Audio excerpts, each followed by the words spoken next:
Well, this is going to be my very quick thoughts on watching on Ashens and the Polybius Heist, which I literally did just finish watching. I would have done this yesterday on its release date, but I didn't have time. But yeah, here it is, and I'm going to keep this as usual. Since it's a thoughts on watching, I'm going to keep it 100%. Well, as much as I can, spoiler free. So I'm going to write up and say that this is probably my second favourite film of this year so far. And I know 2020, that's not saying much. But to be honest, I really do enjoy this film. And to be honest, I think I enjoy this more than Ashing's previous film, which was Ashing's and the Quest for the Game Child. I think this is generally better. For example, I think this one addresses something that I think the previous film had a slight issue with in its start, and it's basically its pace. And this one, pretty much, it jumps straight into it. There's not a having to set up a load of things. It basically just kind of jumps straight into, okay, this is the this is what the Polybius is. This arcade machine. This is basically, we're going to attempt to heist at it. I mean, that's generally most of the major things in the plot for this. There are a few other things in that, but I won't mention them because you should go off and see this film. And to be honest, it is pretty cheap as well. It's £6 to buy the HD in HD on Google Play, Vimeo, and iTunes. And yeah, there's no standard definition version, just the HD version. But yeah, for £6, to be honest, I feel like this much more deserves my money. And actually, I did actually put money to actually back this film, and I didn't pay enough to get the Blu-ray of this because I didn't have 40 quid to spare at the time. But I think I paid about £10-15 towards this.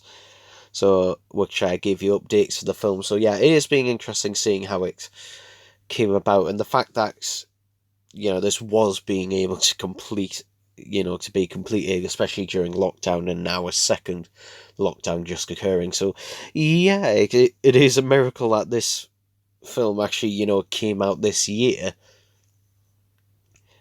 So, to be honest, it is a really enjoyable film. It is clearly a YouTube film. Like, to be honest, if you don't like Ashen's, style of comedy, then you're not gonna like this. Essentially, it is based. It's kind of like some of Ashen's skits, but just extended to the length of a film. But it feels like it is just about the right length. It's an hour and 40, so it doesn't feel like it's being stretched out, and it does feel like a proper film. And to be honest, this is probably the best YouTube film, or should I say, film made by a YouTuber that I have ever seen. I'm seeing a lot of them, but to be honest, this is probably the best one yet. And it just feels like everything's an improvement on the previous one. For example, the direction, the way it's shot, and also its humour. Now, in terms of acting, Stuart Ashings is basically playing himself throughout. He's playing basically in himself throughout the film. There are a few moments where if it feels like it's trying to push a little bit to emotion. For example, when Stuart is either the rare occasion where he's upset or has to convey something that isn't his dry tone or dry sense of humour, maybe that kind of flinches a bit on that. But for the most part, like I say, basically he does a good job at playing himself. I really enjoyed Eli Silverman as Benny, because it's Eli Silverman. If you haven't watched his performance, that he generally does pretty much steal the show in every scene he's in. And generally, yeah, this one doesn't really emphasise the villain, pretty much, to the point where I completely forgot his name in this. It's just call him generic millionaire person, because to be honest, he gets barely any screen time in this. So, and he's not really important to the plot whatsoever. That would be my one sort of criticism, is that the villain is kind of non-existent, really, in this. At least the villain that shows that it's just kind of non-existent for the most part. But it is a really enjoyable film. Is it a masterpiece? No. But Joyce, it's kind of like I kind of like compare it to what my favourite film so far this year is, the Sonic movie. Yeah, it's one of those films where you can just sit down, no matter what day of the week is, no matter what time it is, you can just sit down, and have just over an hour and a half, an hour 40 of just, it's popcorn entertainment. That's, all it is.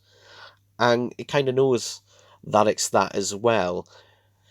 It just wants to be, an entertaining, enjoyable film. And the heist part of the film, which is pretty much, about the actual heist itself, which is about half an hour of this film.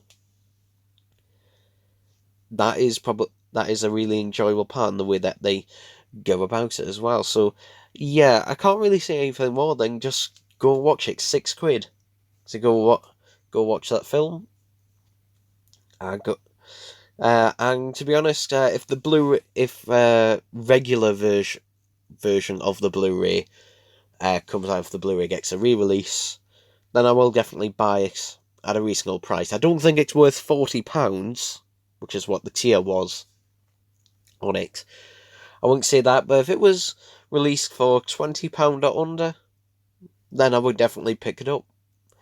But anyway, that's been it for this quick little thoughts on watching. Let me know what you thought of this film, and I will see you next time. Bye bye.